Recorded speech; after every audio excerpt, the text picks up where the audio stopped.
My Matchday 2 team selection in UCL Fantasy. I've used neither of the chips and used both my 2 free transfers. In goal is Di Gregorio from Juventus. He was very unlucky not to keep a clean sheet in the first game as he conceded in the last minute in Juventus' 3-1 win. But I still think having Juventus' starting goalie for 4.5 million is a really good option. I think he can keep a clean sheet in a lot of the games in his group, and I think he has a really good chance to get some good points. My other goalie is Kasper Schmeichel from Celtic, who should be good for save points. He plays the day before Gregorio, so he'll be in my starting 11 away at Dortmund. But I don't keep him keeping a clean sheet, but he can definitely get save points, and for 4.5 million I like him. I also feel like there wasn't many 4.5 million goalkeepers I liked, and I just wanted to pick the 2 that I liked the most. I had these last week and I've stuck with them for this week. In defence I have one 4 million defender and Piatowski from Salzburg. Salzburg have the best run of fixtures at the start of the group, and he's just a 4 million defender who I don't expect many points for, but as a good enabler for the rest of my team is a good option. He's the best 4 million defender out of not a great bunch. Next is Pau Kubasi from Barcelona. With Barcelona starting this season really well, they've won all 7 of their league games under new manager Hansi Flick and look really good. They did lose to Monaco in their first game, but I think at home to Young Boys I can't see him not winning and hopefully keeping a clean sheet. So for his cheap price, I think Pau Kubasi is the best option. Next I've got Emre Can from Dortmund. Dortmund did really well in the Champions League last year and they have a good fixture this week at home to Celtic. Definitely see them keeping a clean sheet in Matchday 2, and I think he's a good option as he may play midfield. Having a defender that plays midfield is brilliant in any fantasy football, because they may get attacking points where they're more likely to, but also if they keep a clean sheet they get the clean sheet points as well, so I think Emre Can's a brilliant option for 5 million. My highest scoring defender in Matchday 1 was Alejandro Grimaldo from Leverkusen.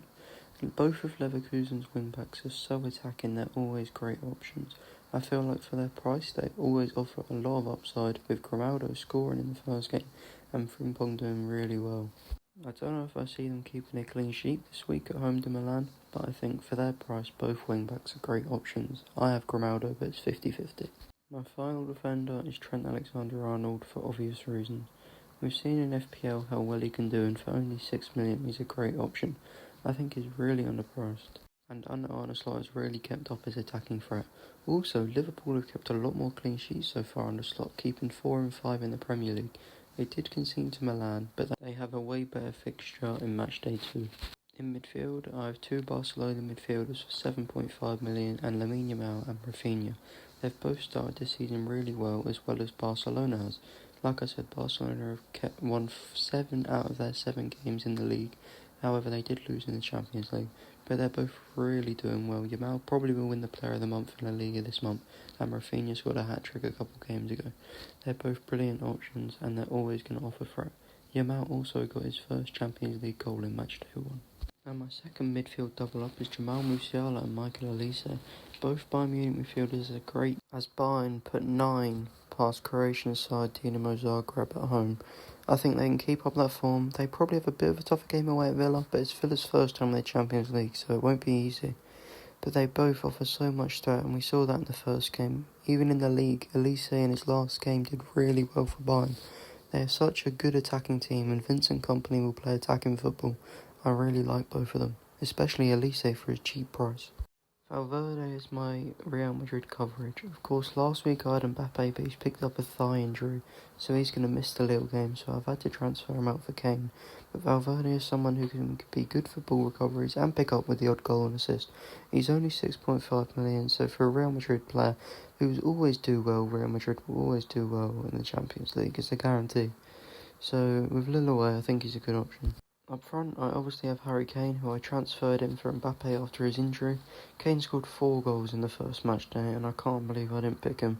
I was 50-50 between him and Mbappe, and I went for Mbappe, so that didn't go very well.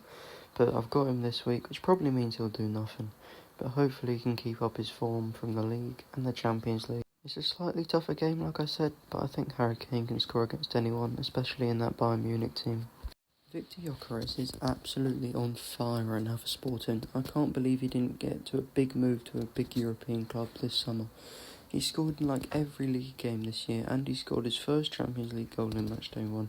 For 7.5 million, I think he's by far the best forward for that price. He's stupidly underpriced. It's absolutely incredible. If you watch this guy, you'll know who I'm on about. He also has pretty decent fixtures, so I think it'd be stupid not to have him. He was one of the first players in my team sheet in my first draft, and he never left. And for my final player is, of course, Erling Haaland. He's an absolute goal machine, as we've seen in FPL this year. He scored 10 in 5 games, so you'd be silly not to have him. He has better fixtures now after Milan in the first game. I can see him doing really well in these upcoming fixtures. And I'm not too worried about rotation, as Man City doesn't really have another striker. Ever since they sold Julian Alvarez to Atletico Madrid, they haven't really replaced him. They may play, say, a Foden up there maybe, like they did in the Carabao Cup. But I can see Haaland playing the majority of minutes, so he's going to be my captain for the first day. Let me know if there's anything you would have done differently, and if you're already playing any chips this week. I hope you enjoyed. Have a great day, everyone.